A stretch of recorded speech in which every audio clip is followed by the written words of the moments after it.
কবিতার নাম নারীর নিরাপত্তা। নারীর নিরাপত্তা আজ আর জনসমাজে নেই। একটি মেয়ের ভূষণ লুণ্ঠিত হলো, তার প্রাণ চলে গেল। কিভাবে গেল, কেন গেল, কোনো উত্তর কেউ কি দিয়ে গেল?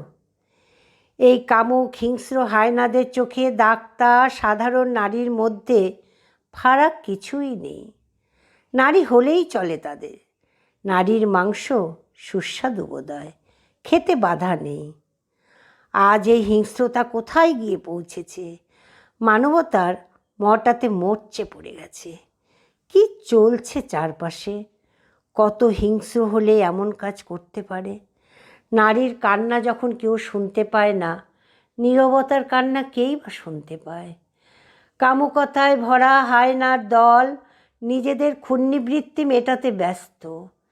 নিশুতি রাতে কামনার উল্লাসে এরা সদা জাগ্রত। গোপনে ঝরে যায় এইভাবে কত কলি। জ্বলন্ত মোমবাতি নিয়ে চলে মিছিল। চলতে চলতে মোমবাতি নিভে যায় হাওয়ায়, গলে যায় মোমবাতি। তবুও সুবিচার পায় না নারী জাতি। কবে মিটবে এই অবিচার? কবে নারীরা পাবে নিরাপত্তা? অসময়ে ঝরে গেল একটি ফুল, নিল সে বিদায় ধর্ষকদের জ্বালায়। ক্ষমা করা যায় না এদের, এরা ক্ষমারও অযোগ্য। তাদের মৃত্যুদণ্ড দেবে কে?